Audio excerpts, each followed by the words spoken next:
Hello, everybody. It is Seahawks Brendan Nelson, and I'm trying something a little bit different here.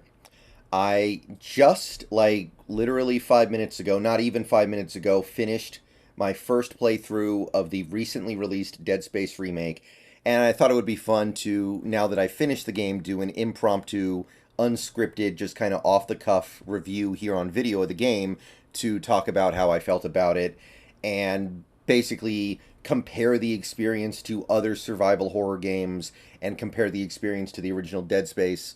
So I'm just going to talk through my thoughts on the Dead Space remake, go through why I think it was a great game that was bordering on amazing, and why I actually think, as of right now, and obviously I just played it, so the experience is a little bit fresh, I think it might be the best survival horror game I've ever played. I think that the technological advances that they've made since the original Dead Space and other survival horror games that I played and really liked, combined with the really masterfully done way they remade this game, makes it the best survival horror game I've ever played. This review is going to be posted on YouTube. I'm going to post it on my main channel just so people can get an idea of some of the stuff I'm going to be doing. Future reviews that I do are going to be posted on my Twitch VOD channel. This is just something new that I'm going to try with the releases that I play in 2023. So any game that I play that got released in 2023, I'm going to do a review of after I finish it. So in a few weeks, I'll be doing this for Fire Emblem. So, okay, the Dead Space remake. So to give you guys some context about my experience with the original Dead Space, I played it back in, I believe, 2011 or 2012 on Steam. This was right after I got out of college and found a credible job. I finally had free time, and I decided to get back into video games because I hadn't played very many video games when I was in school because I was busy. And Dead Space was actually one of the first games I played. It and BioShock were literally the two first games I played, I think. So I really liked it. I thought it was a really good game. I really enjoyed it. It definitely introduced me to some stuff that I was not familiar with because, again, I hadn't been playing gaming. I hadn't been playing video games in general very much when the PS3 and Xbox 360 first came out. So I played that game and I was like, okay, wow, look at all the stuff they can pull off now. They couldn't have done this on the PS2, really. Excuse me. So this game, when I went into it, I was a little hesitant because I knew it was a remake of a game that I already played. And just so I would have a really good platform to compare things to, I replayed the original Dead Space the week before this game came out so I would know exactly what we're comparing it to. So, played through the original Dead Space, took one day off, and then started playing the new Dead Space. And I knew that it wasn't going to be a shot for shot copy. I knew it wasn't going to be just a graphical overhaul, but I was very interested to see how they were going to handle this remake because on some level, there is definitely an understanding that we can get away with just giving the old game a fresh coat of paint and maybe slightly better controls and getting out of there. I'm happy to report they didn't do that. This is a new game. It follows the same beats as Dead Space 1. I'll put it like that. It follows the same beats, and at each major checkpoint of the game, you've done the same thing. Like, you're on the, what's the name of the, you're on that ship with a group of other people trying to do rescue or salvage on the Ishimura. You get on the Ishimura and immediately like, oh, you got to go fix the tram station. And then after you fix the tram station, you can use the tram, and then you go and you have to, a little bit later, you have to go to the hydroponics and kill a monster that's living in food storage. And you have to, later in the game, reset the asteroid defense system. You have to do all these things in both games. But the way in which you do it is very different. And the beats that the game takes to get to certain points has been altered enough to where it feels like you're playing a different game that just leads to the same spot. Just as an example, right at the beginning of the game, it differentiates itself from the first Dead Space by having Isaac show his face and talk. Isaac in the original game was a mute protagonist. Now, I'm not going to say if the mute protagonist is better or worse than a talking protagonist. That's subjective. Sometimes it's better, sometimes it's worse. But in the first scene, in the original Dead Space, the docking procedure to the Ishimura malfunctions. The ship crashes and most of the crew dies before they even get off the ship. In this game, the exact same thing happens, except Isaac is voiced. So he actually says, here, do this emergency procedure and we can not crash so hard. He does that. More of the crew survives and gets to the Ishimura. So, because Isaac is a speaking protagonist, the game actually changes a little bit because of that. And I thought that was really interesting. So, you see things like this throughout the game. Like, for instance, there's a doctor character that you run into in hydroponics who you have to work with a little bit in order to kill the thing that's in the food storage. You have to work with her in order to stop all the poison gas getting pumped through hydroponics. Whereas in the first game, you didn't have that. You didn't have a doctor who was still alive and that you needed to work with in order to make things work. The asteroid defense system part, completely different. Shockingly different, actually. I really found this notable. In the first game, you just rebooted the cannons, and then you jumped in a chair, kind of like the turret chair on the Millennium Falcon in Star Wars, and you shot at asteroids for like 2 minutes while Hammond rebooted the system. In this game, you actually go out into space, use your pistol to aim at asteroids, and then hit a button to sync the turret with your pistol, and then you shoot the asteroids down. So it's completely different, but you're doing the same thing fundamentally, but it feels completely different. They completely changed the zero-G gameplay.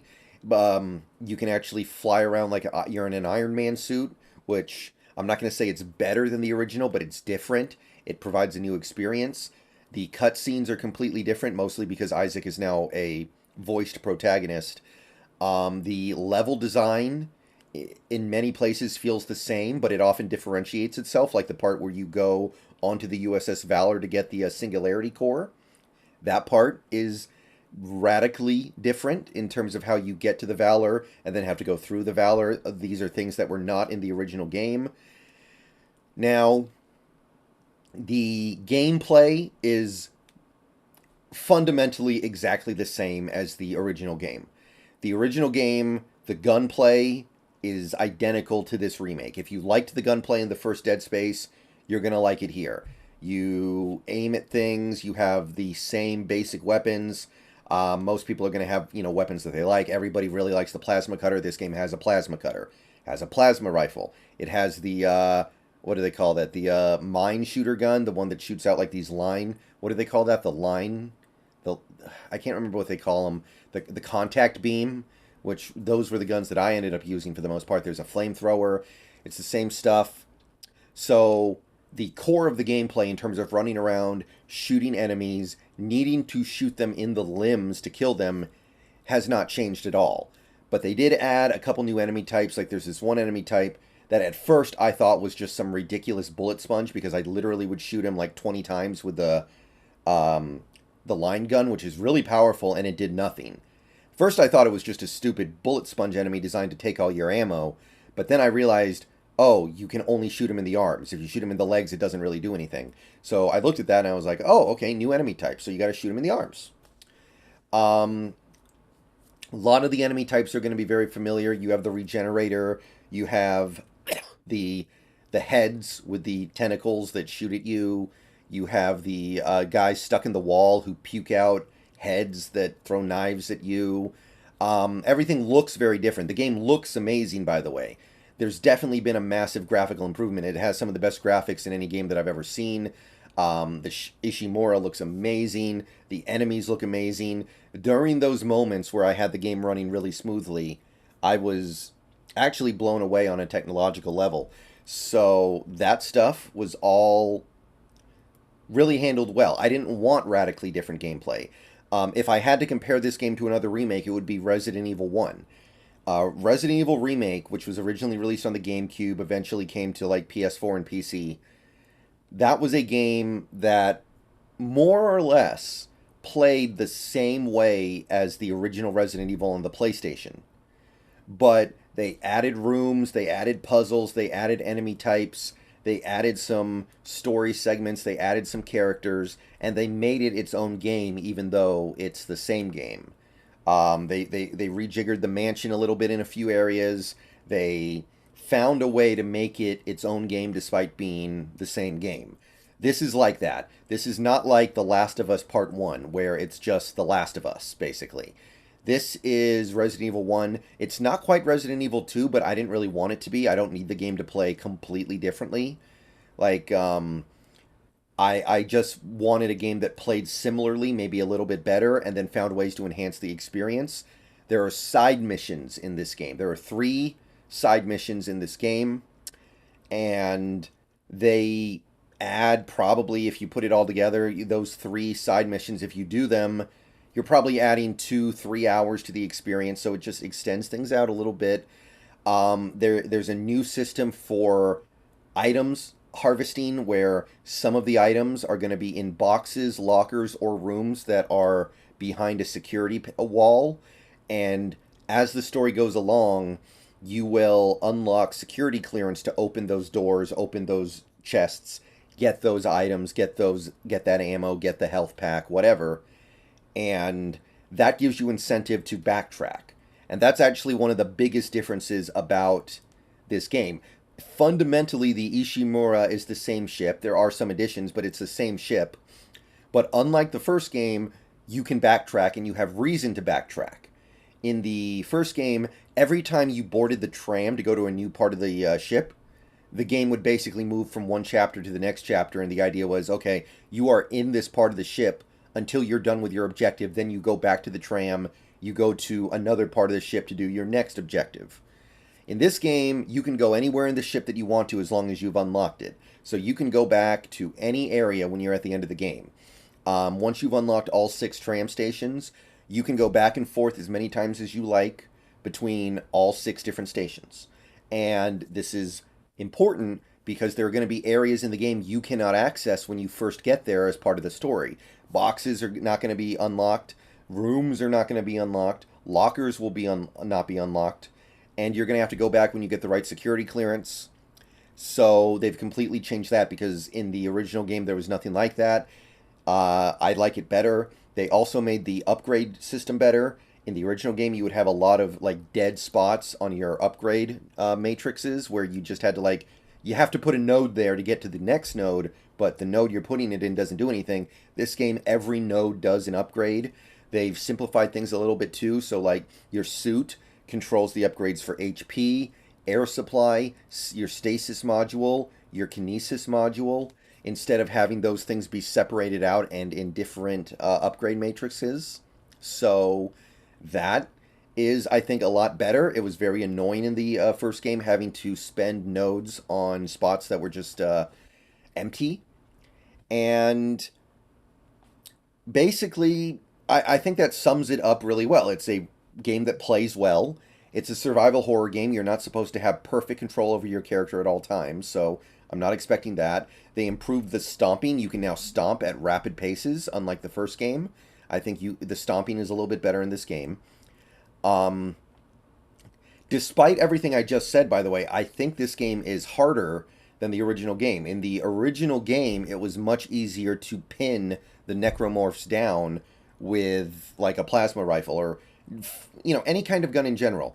You put your plasma rifle on an enemy and you start pulling the trigger, you've got him, you're holding him at bay, and you can kind of dictate the terms until you run out of ammo of the exchange. In this game, you're firing at an enemy, he's still coming at you, so if you waited too long to start firing at him, or you got taken by surprise, you're in trouble. In the original Dead Space, when I replayed it this most recent week, one thing I noticed was I had way more health items than I needed. I had so many health items, it was ridiculous. I had literally like almost a full page of healing items in my storage bin that I did not use throughout the playthrough. It wasn't until the end when I started using them, and I still had plenty left over when I was done with the game. And it's not like I had the game memorized and I knew everything that I needed to do. No. Um, I didn't remember most of the game from my playthrough that was literally over a decade ago. So it was like the game was giving you too much health. This game, not the case at all. I was constantly nickel and diming my way through the game trying to have enough health. I rarely had extra health items on my person at any given time. And I think that they balanced the amount of healing items you had much better in this game. Ammo, now in the original game, the balance of ammo was perfect. I always was having ammo problems. I don't think I ever really ran out in the original game, but I always had ammo problems, and I had to be creative sometimes. In this game, at first, they were giving me a lot of ammo, and I thought, oh, they blew the balance of the... they ruined the balance of the ammo distribution. And then I kept playing it, and by about chapter 6, that wasn't the case anymore, and ammo became a problem. And ammo was a problem for the rest of the playthrough. So, for a survival horror game, that's perfect. You don't want to run out of stuff constantly, but you want to constantly be about to run out of stuff. And that's what was the case in this game. And I think they got the... I played it on normal, too, so it's not like I played it on some ridiculously hard mode. I played it on normal. I was constantly pressed for health items. I was constantly pressed for ammo. I think the game overall is a little bit harder than the first one, and I think that's a good thing. Yeah, I think that really kind of encapsulates all the things I can say about this game in the positive. I thought it was great. I loved it. It's borderline amazing, and honestly, it's a little early for me to commit to this. I feel like it's a Pantheon game for me. It just did everything right. It just did everything I was hoping that it would do, and it didn't really do any of the things that I was afraid of. I was afraid it was just going to be a flat remake. It was not. I was afraid they were going to be lazy with it because it wasn't the same crew making the game. They weren't. I was really, really impressed with pretty much everything they did here. The only negative I have to say, and this is to be decided whether or not this is even a legitimate criticism, I don't think the game ran that well on my machine, and I believe my machine is more than good enough to handle the game. When the game ran well, it looked beautiful, but I received frequent, not major, not in any way that made the game unplayable, but relatively frequent frame drops. I was playing the game on high, and I had a CPU overheat, which I believe is 100% a problem with the game, not a problem with my machine. I believe many other people have reported this problem. And I think that the game could use a hotfix to make sure it's not causing CPUs to overheat, because I did see that this is a frequent problem. And it might need to be optimized a little bit for PC so it runs better. That's one of the reasons why I'm not immediately going into another playthrough. I thought about going to get the secret ending, but I'm not going to do that right now because I want to see if maybe, even if it takes like a year, I want to see maybe they'll patch the game. And then I can go through it and get the secret ending. So we're going to put that on hold for now. That's the only real problem I had with the game. I mean, obviously it's a shorter game. If you do everything in the game, you do all the side missions, you do all the backtracking, you unlock all the secret boxes and get all the gun upgrades and da-da-da and da-da-da, you might be looking at 18 hours. Maybe on a harder difficulty it would be more because you die more, but I think if you did everything, you would be looking at something like 18 hours. I believe I did about 16. So that's not that long of a game. And I mean, the storyline of this game is good, but it's relatively generic. So it's not like you have some incredible, compelling story to pull you through. But for the kind of game that this is, I can't really say too much bad about it. So yeah, Pantheon game, scale of 1 to 10, I'm giving it like a 9.3. Best survival horror game I've ever played as of right now. I would put it above, yes, Resident Evil 4. I would put it above my other favorite Resident Evil game, Resident Evil 3 Nemesis. I just really liked it. So, thank you guys. I will be seeing you guys soon. You will see me posting a review of the new Fire Emblem game, kind of like this, in a couple of weeks. But those are my thoughts on Dead Space. Let me know what you guys think if you've had a chance to play this game. And I will be seeing you guys later on.